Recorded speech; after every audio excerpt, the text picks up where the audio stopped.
Je finis par ne plus rien digérer et je suis toujours fatigué.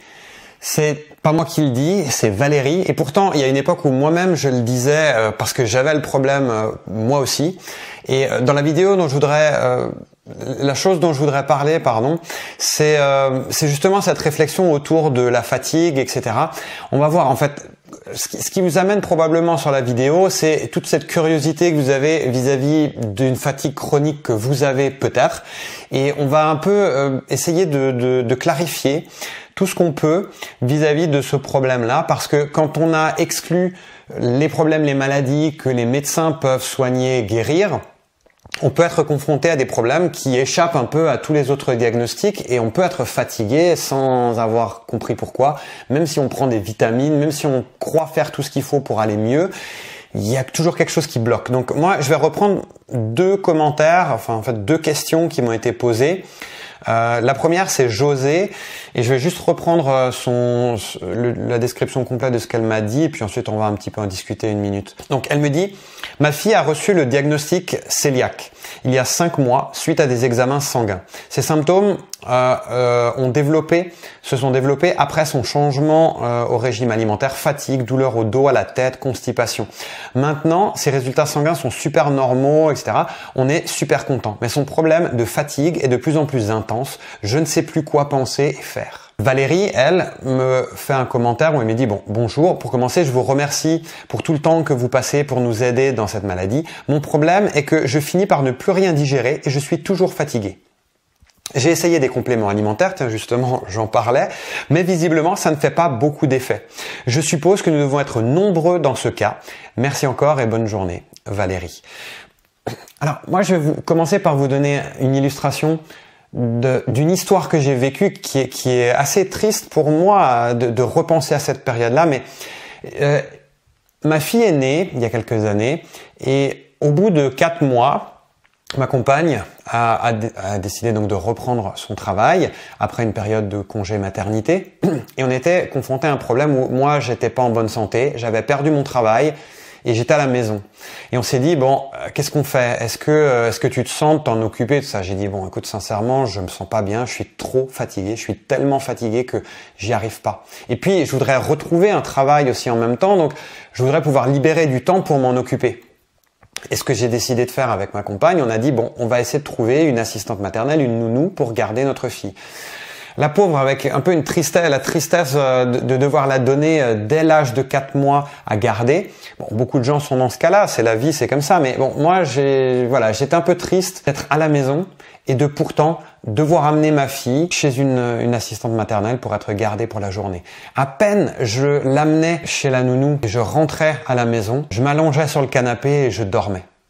Alors je dormais 3, 4, 5 heures d'affilée pendant la journée. En plus de ce que je dormais la nuit, qui étaient des nuits assez chaotiques, j'étais tout le temps fatigué. Je n'arrivais à rien faire. J'arrivais même plus à cuisiner, j'arrivais plus à faire mes courses, j'arrivais même pas à m'occuper de ma fille. Et je me sentais vraiment mal. Le vrai déclic a commencé par là. C'est-à-dire que j'étais même pas vraiment inquiet pour moi-même, j'étais inquiet pour le fait que je ne pouvais pas être présent et disponible pour ma fille. Et le vrai moteur derrière tout ce que j'ai fait ensuite, c'était pour reprendre le dessus face aux événements. C'était essentiellement parce que je voulais avoir l'énergie, la forme, pouvoir être présent, disponible pour ma fille et faire tout ce qu'il faut pour assurer le rôle de père que je voulais assurer et que je n'arrivais plus parce que j'avais plus la force, plus l'énergie de le faire. Donc voilà, ça c'est plus ou moins mon histoire. Je passais mes journées écroulées dans le canapé. Je mettais des fois le réveil juste à la bonne heure sur mon téléphone que je gardais toujours sur moi au cas où je me mettais dans un fauteuil, un canapé, une chaise et je m'endormais et je me réveillais trop tard. J'avais toujours cette peur, cette angoisse que j'allais être en retard pour retrouver ma fille le soir, à la rechercher à la sortie de notre assistante maternelle. Et j'étais tellement mal, mais vraiment, je savais plus par quel angle prendre le problème. Jusqu'au moment où j'ai découvert qu'il y avait quand même un lien avec mon alimentation. Et je me sentais des fois même mieux sans manger. Pour vous dire au point où j'en étais arrivé, c'est que normalement on mange, on engrange des calories, des vitamines et on se sent bien, en forme parce que on a la bonne alimentation. Et le fait d'apporter les bons aliments, ça ne suffit pas toujours parce que c'est un vrai problème de la diététique moderne, c'est que dans la diététique moderne, on vous dit regardez votre assiette et on va vérifier ensemble que vous ayez toutes les calories, toutes les vitamines, tout ce qu'il faut. Et puis vous mangez ça. Vous avez beau le manger, ça ne suffit pas. Vous rajoutez des vitamines pour compléter, vous prenez tout le cocktail, la totale, et ça ne suffit pas. C'est le cas de Valérie. Alors, vous avez beau apporter tout ce qu'il vous faut, l'apport nutritionnel est là, mais ça ne suffit pas. C'est bien la preuve qu'il y a quelque chose de plus. Et ce truc de plus, c'est au niveau de l'assimilation. L'assimilation, personne s'en préoccupe. Vous allez voir une diététicienne, 9 chances sur 10, désolé si vous êtes diététicienne et que vous regardez cette vidéo, je vais peut-être un peu secouer, disons, ce dogme et cette théorie qui est tellement bien acquise, reconnue, qu'on la remet même plus en question. Tout le monde croit que quand on a ce qu'il faut dans notre assiette, qu'on a assez de calories, assez de vitamines, on mange ça, c'est sûr qu'on va être en forme. Non, c'est pas vrai. Parce que si votre intestin n'est pas en bon état, n'est pas en bonne santé, il ne va pas assimiler. Le travail de l'intestin, en plus de la digestion que fait l'estomac, c'est de faire passer les bons nutriments dans le corps pour qu'on puisse s'en servir. Maintenant, si la digestion ne fonctionne pas comme il faut, parce que vous êtes trop faible pour digérer comme il faut, si votre intestin a des dégâts que vous ne sentez peut-être même pas parce qu'il n'y a pas de symptômes directement au niveau du ventre, mais si votre intestin n'assimile pas des aliments qui en plus sont mal digérés, vous pouvez avoir des réactions d'inflammation, vous pouvez avoir plein de choses qui se passent et ce qui va avoir comme conséquence que plus vous mangez des aliments qui ne vont pas être digérés comme il faut, plus vous allez augmenter l'inflammation au niveau de l'intestin, tous les déséquilibres qui en découlent, votre assimilation ne se fait pas comme il faut, les vitamines ne rentrent pas même si vous les apportez et vous allez vous trouver dans une situation de fatigue qui va s'amplifier. Donc la vraie clé, c'est peut-être de passer par la case d'analyse vraiment dans le détail de quels sont les aliments qui vous font du bien et quels sont les aliments qui ne vous font pas du bien.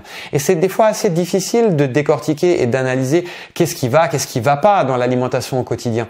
Et c'est pour ça que moi, ça m'est arrivé plusieurs fois de me sentir tellement lourd, tellement mal, tellement lourd sur l'estomac que je préférais ne rien manger quasiment pendant une journée et je me sentais mieux à ne pas manger. Alors évidemment, on peut pas vivre sans manger, mais j'ai été choqué. Et c'était pas du jeûne. Et pourtant, ça a fait un peu le même effet, si vous voulez. Vous mettez votre système digestif au repos et la conclusion de ça, c'est que ça va redonner de l'énergie. Pourquoi? Parce que la digestion demande énormément d'énergie, parce que les réactions immunitaires, si votre système a de l'inflammation, s'il y a des aliments mal digérés qui vont provoquer des réactions, c'est un peu ce qu'on retrouve dans les intolérances alimentaires. Parfois, le mécanisme est inconnu, mais si par malheur, le système immunitaire se met en route parce que vous digérez mal et que les aliments au niveau de la paroi de l'intestin passent et provoquent des réactions dans votre corps, vous allez avoir une fatigue qui est due à une mauvaise digestion parce que votre système il rame pour essayer de vous faire digérer tout ce que vous lui donnez. Et puis en plus de ça,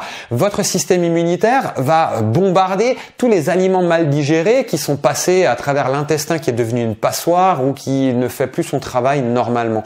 Et la combinaison de tout ça, c'est assez souvent le terrain sur lequel va s'installer une fatigue chronique. Et ça, que vous ayez la maladie cœliaque, que vous ayez une autre maladie ou que vous n'ayez aucune maladie connue, la fatigue chronique, elle peut être liée à toute cette réaction en chaîne.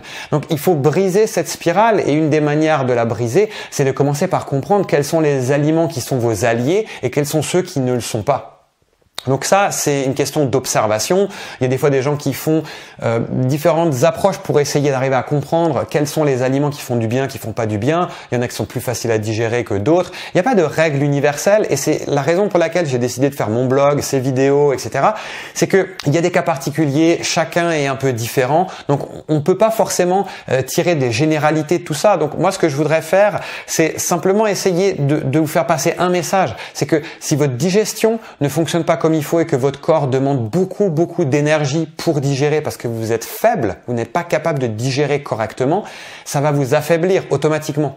Si en plus votre système immunitaire réagit aux aliments mal digérés, vous allez avoir une fatigue supplémentaire parce que l'énergie que dépense le corps pour mettre en route le système immunitaire pour combattre ce que le corps croit être un ennemi, puisqu'un aliment mal digéré qui arrive au mauvais endroit, c'est pareil qu'une bactérie, qu'un virus, ça va être reconnu comme quelque chose qui ne fait pas partie partie du soi, qui est le non-soi, et notre corps, il est programmé pour attaquer. Et ça demande énormément d'énergie. Quand vous avez la fièvre, quand vous êtes fatigué parce que vous êtes malade, vous n'allez pas courir le marathon ce jour-là, vous allez vous reposer. Le problème de la fatigue chronique sans être malade, c'est qu'on ne sait pas forcément d'où ça vient.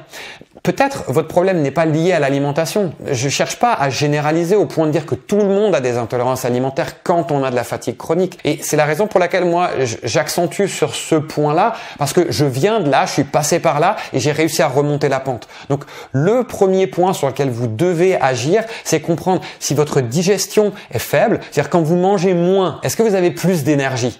C'est déjà un signe que votre digestion vous pompe trop d'énergie.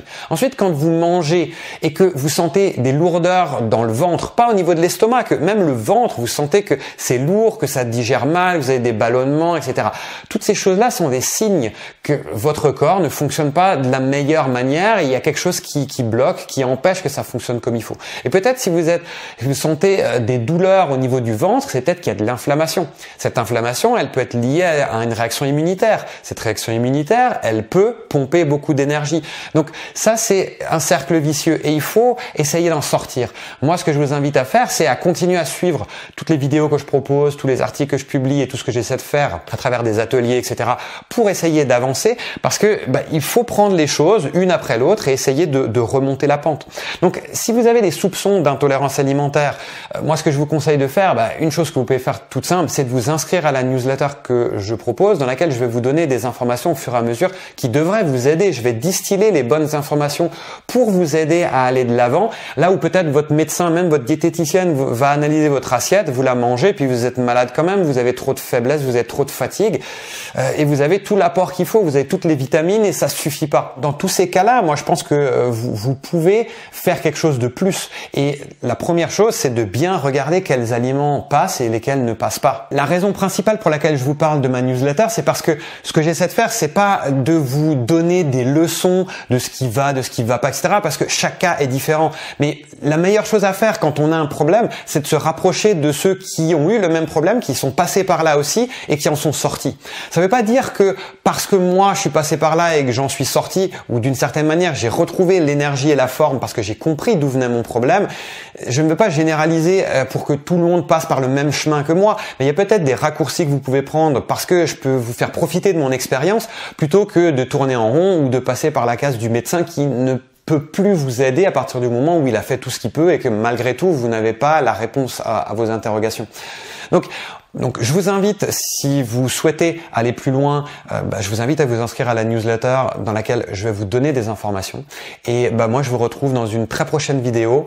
À très bientôt. Ciao, ciao! Ah oui, au fait, j'étais en train de couper la vidéo et tout, et j'ai oublié de vous dire, si vous souhaitez vous aussi poser des questions comme Valérie et comme José, que je remercie en passant d'avoir pris le temps de me formuler leurs questions et à laquelle j'ai pris le temps de répondre aujourd'hui, si vous aussi vous avez une question, je vous mets le lien dans la description qui accompagne cette vidéo pour que vous puissiez vous aussi poser votre question. Je réponds aux meilleures questions à travers des vidéos comme celle-ci, donc n'hésitez pas, faites-le, ça vous aidera peut-être aussi à mettre au clair votre problème en formulant vraiment la question, quel est le vrai problème. Vous écrivez la phrase, vous m'envoyez ça et puis ça permet de commencer à en discuter à travers ces vidéos et puis de prendre le chemin vers une solution. Et donc là, je vous dis vraiment ciao ciao, à la prochaine. C'est la fin de cette vidéo.